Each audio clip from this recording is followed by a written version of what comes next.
Hey, David, what's going on, buddy? Good. How you doing, Jason? Not doing too bad. Not too Good. bad. Good to see you. What you doing today? Uh, Not 100% sure. Okay. Okay. the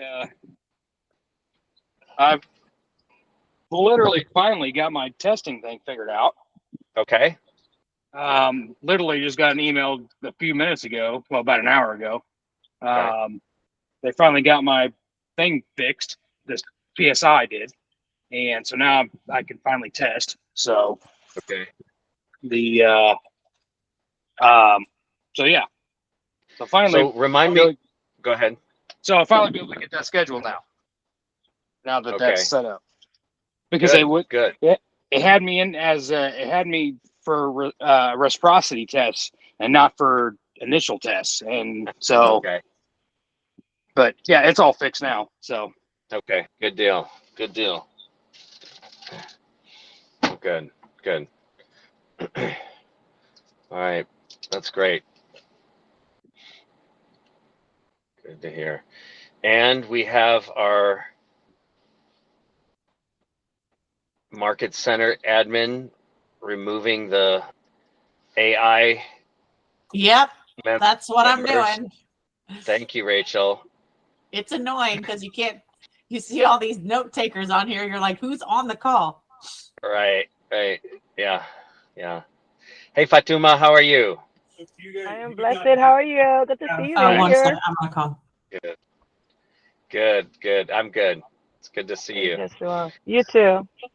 Hey, so we actually have real people that we're seeing. Okay, Rachel's taking a call. Thank you, Rachel, for that. Appreciate you. So, thank you for jumping on.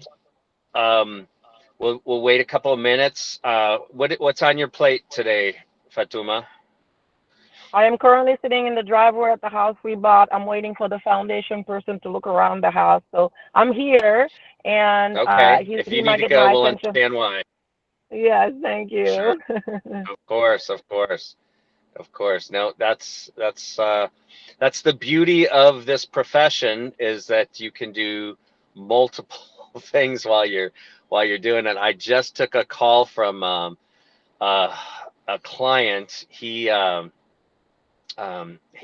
a guy I've known for a while, um, and he's waiting on a big transfer of money.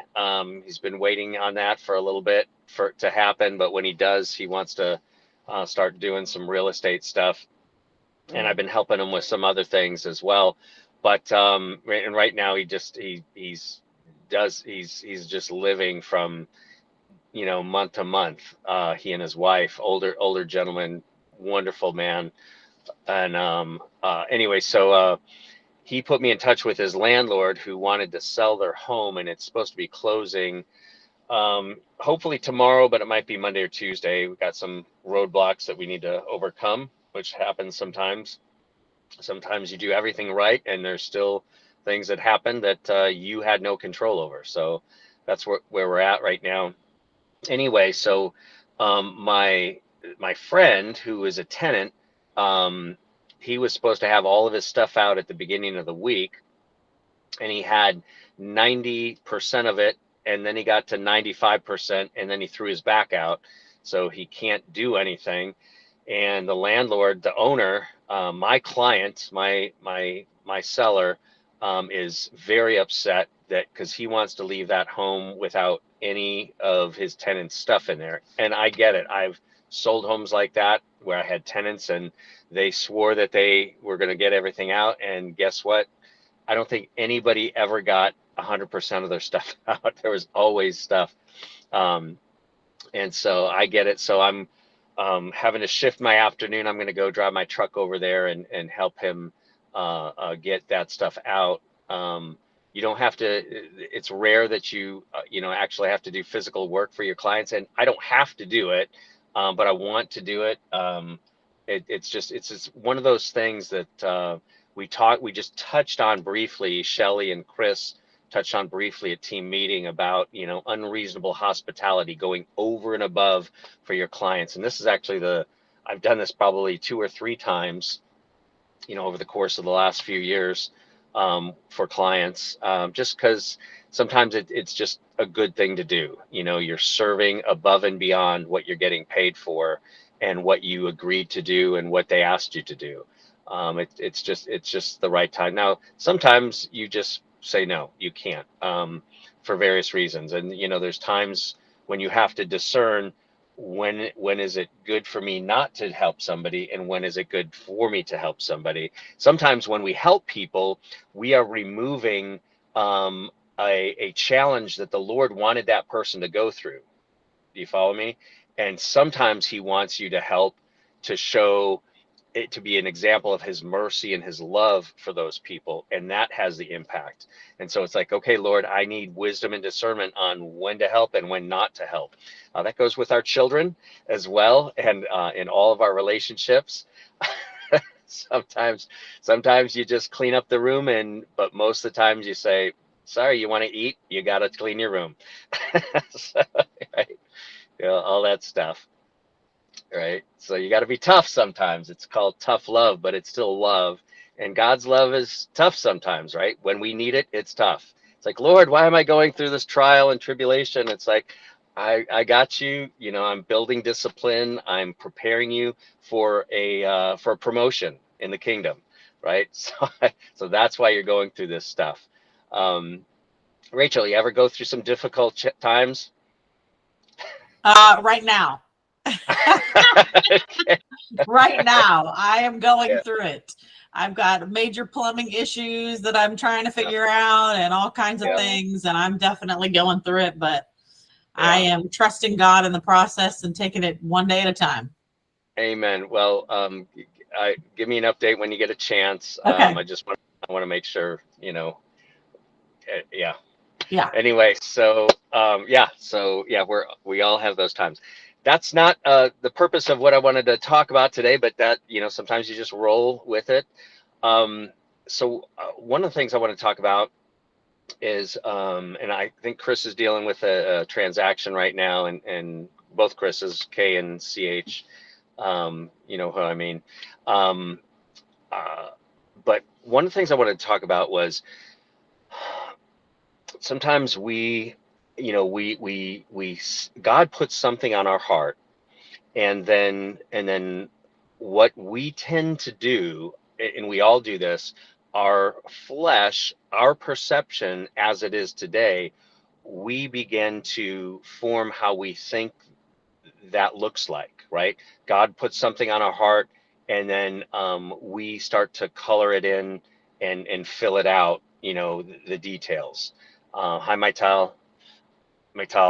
Um, and so, but there's a process to getting to that goal, right?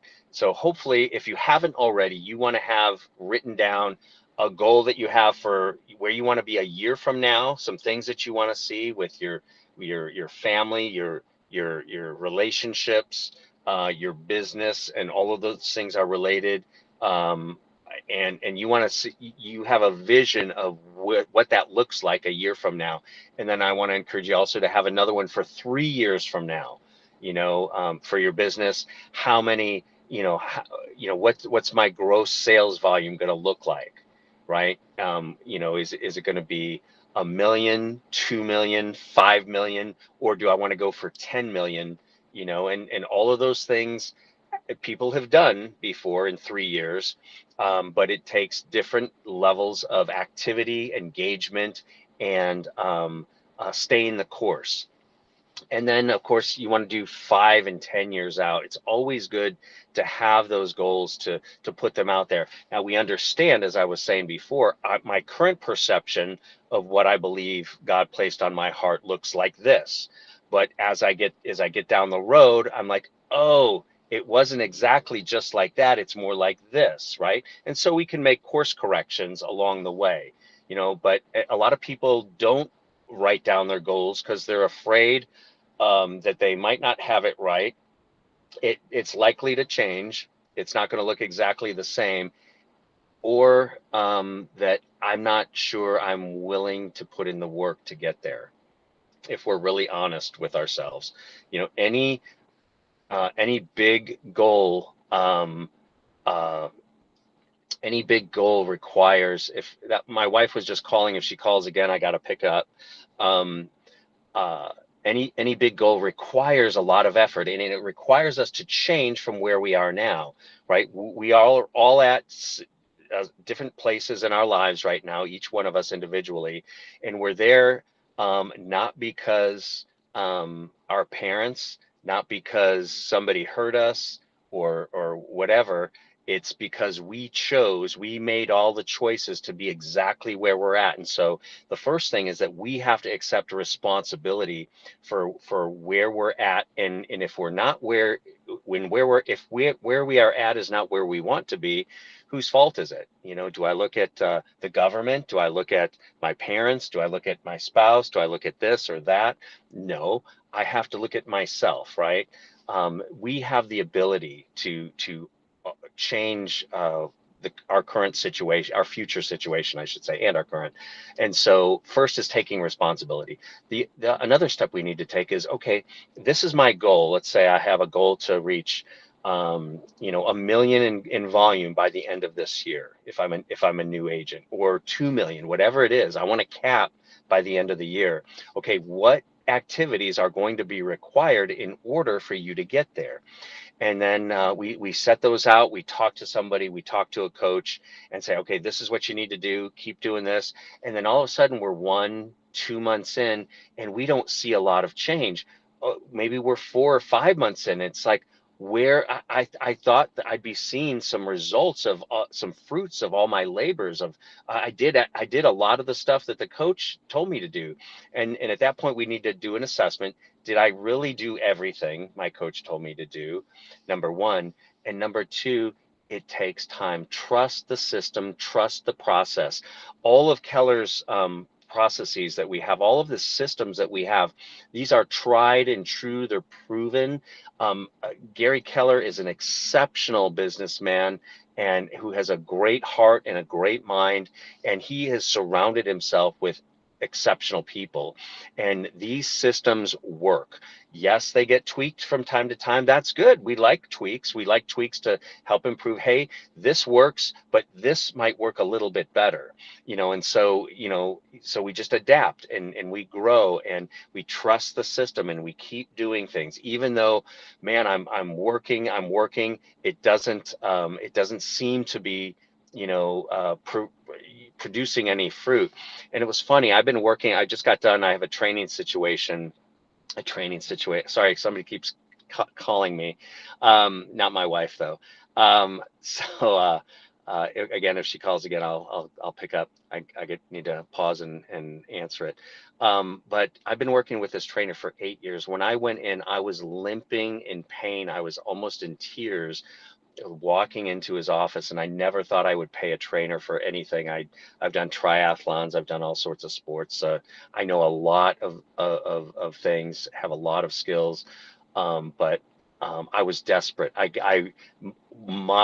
What I knew, I had my needs, my physical needs had surpassed my current knowledge that I have, and so humbly I went in and I paid this guy. And over the course, you know, first what he did, he tested all the areas that I was weak in. It was so humbling, all these things he would have me do to assess where I was physically. And it was brutal. It was so brutal. I went in there, it's just like, all right, what weakness is he going to find today? And but he was doing it, but he did it. He showed me and found out where my weaknesses were in order to help me, to show the areas that I was weaker in, to show me the areas I needed to focus on and bring more strength to. We all have those. And so he began to work on me, and I'm like, wow, how is this going to help? Right? This doesn't fit within my paradigm, my understanding of how to be successful physically, athletically. And he said, trust the process. And he had me do all these things. And then all of a sudden, about a year later, I was doing things I never could have done, you know, a year prior to that. And I'm like, wow. And he's like, yeah, this process works, doesn't it? And I'm like, oh my gosh. And so for the last 8 years, he's just been blowing my mind in these things that I didn't initially see the benefit of it, but just by doing them over and over again and developing that discipline. And, one of the things he said to me, the people who succeed the most have increased their ability to take discomfort, right?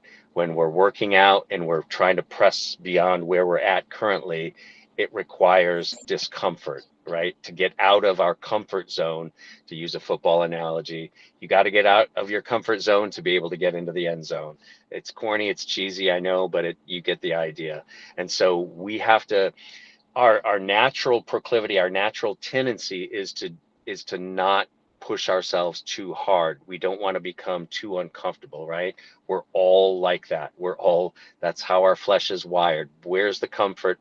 Where's the reward first? We want to see that, and we want to experience that. And it's difficult to go through the discipline and the hard work that's required to get to those higher spaces. I'm not near where I want to be in many areas of my life, but I see the progress that I've made, and I want to continue doing that. And I try to keep myself from thinking about the ways that I'm not where I need to be, where I want to be, and my weak areas. And like, okay, I address them, I acknowledge those weak areas, and then, okay, what's my plan then to get out, to make those weak areas stronger? Any thoughts about what I've shared so far?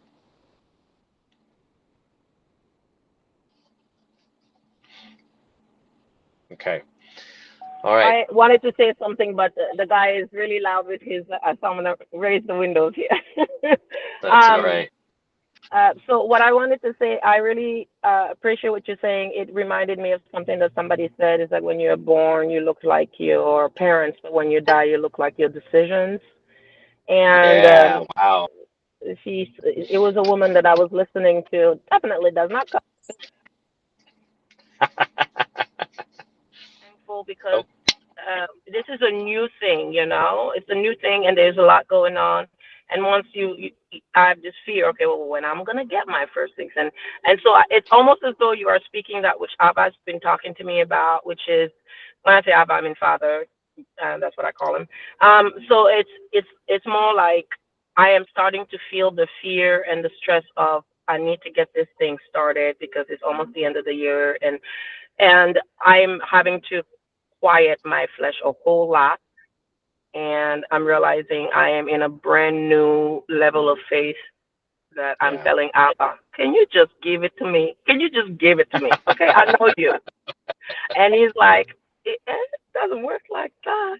It doesn't work Yeah. like that. And I'm like, it's never something you like. Your children always tell you. But I know God enough to understand that it is faith. I talked to somebody yesterday who said he has not asked for clarity for 5 years. And I felt really convicted by that because I realized I was asking Abba to give me clarity when he's like, I'm asking you to walk by faith, which is blind, and you have your sight, which is what I'm telling you not to rely on. And so it has helped me to understand that if he sent me and I do the work, then he will do everything else. It's kind of like my yesterday I was saying, trust the Lord in all your understanding, in all your ways, acknowledge him, and he will make your path straight. So I guess my part is to trust and to walk in diligence, because diligence will make the hand fat, and then not really focus on what I cannot control, which is pretty much absolutely everything. Well, yeah, and I think the only thing that we can control is our response to those things that we can't control, right? That's the only thing. I can't control anybody else. I can't control God, certainly, right? Aren't you glad that we can't control God? Because he'd be I doing a am. bad job I if think he that did everything I wanted. Yeah, yeah, yeah. somebody would suffer, I'm sure. For sure. And it would be me if God did everything I wanted him to do, right? I would be the one who ultimately suffered, right? Isn't Yeah. that like kids though? Just do this. No, I know you want that, but this is going to be better for you to not have it, you know. Yeah. Anyway, right away at least, and not without putting in the investment and the time. Yeah, I mean, all the successful realtors that you look at and will encounter, it wasn't just handed to them. It wasn't just given to them. They had to work hard at it and to get better at what they were doing. And it's just it's just like, gosh, if I just had a tenth of their success, I'd be so grateful, right?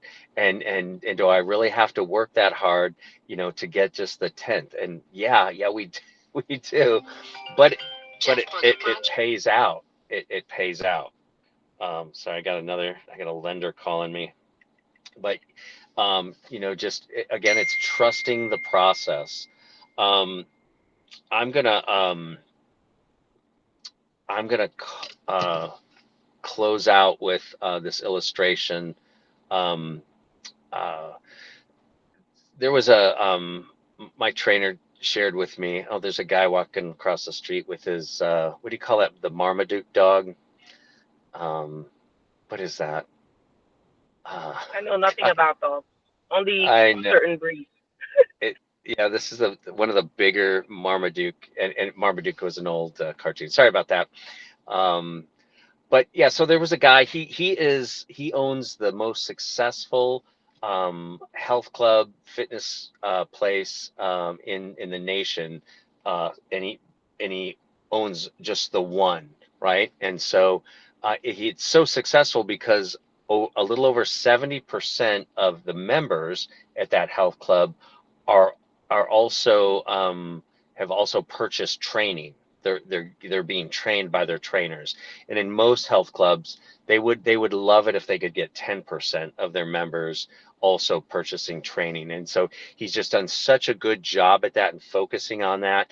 And he's resisted all the temptation to scale out his business and branch out and do others. I mean, he could probably do very well, but he chose to stick with just one because he has such a high level of excellence that he wants to give to all his members and clients, that he feels like if he were to get distracted and try to expand his business, that he would lose some of that excellence. And he's just focused like a laser beam on doing the very best at that one location.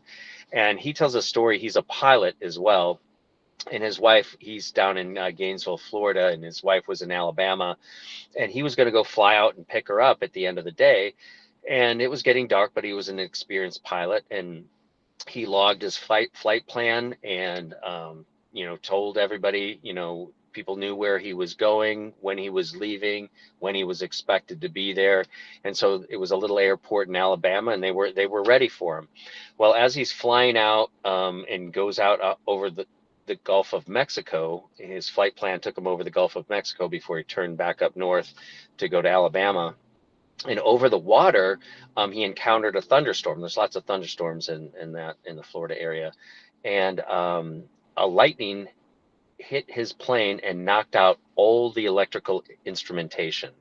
So here it is, the sun is setting now, and he's losing daylight, and then he just had a couple more minutes of twilight left, and then it was pitch black. And then he's like, oh my goodness. And he starts to, the fear starts to rise up. He's over water. He can't see anything. It's now dark, and all of his gauges are dark. He can't see any of the instrumentation, and he starts to panic a little bit. And he's like, okay, I've done what I need to do. I logged a flight plan. I've got my bearings. I've notified people, my wife and the airport. They know when to expect me. And so I'm just going to trust that. And he keeps going, and for about 15-20 more minutes, and this was a fairly short flight, about an hour, but you can imagine it turned to feel a lot longer for him, because every second that ticks by, he's in the dark, he can't see anything, and he's just keeping his plane on the flight plan, on the bearings that he had originally, right? And he was pointed towards that airport.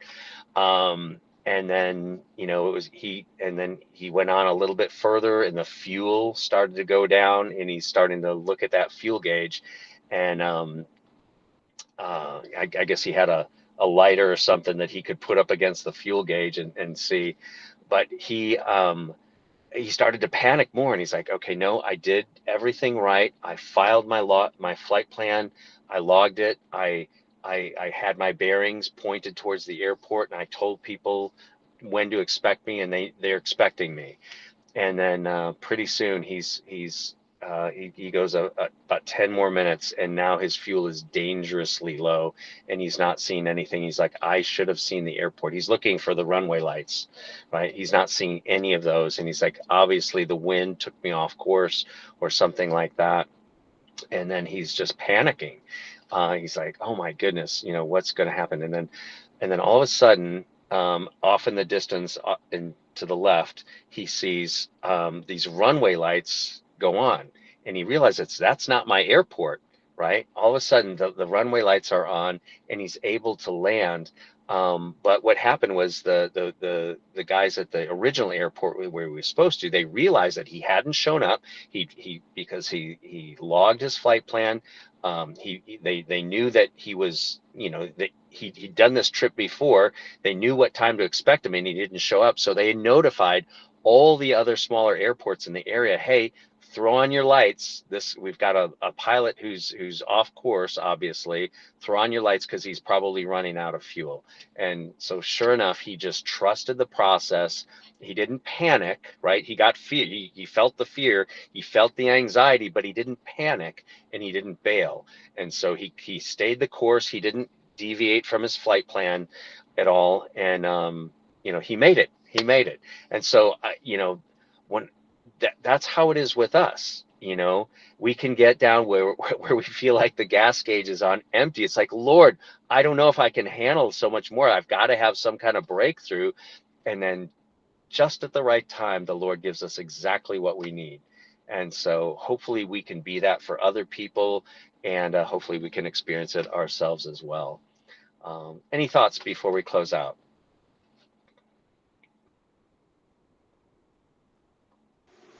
Yeah, that story just kind of remind me, sometimes you don't end up exactly where you think you're going to end up, but it's exactly where you need to be, right? Right.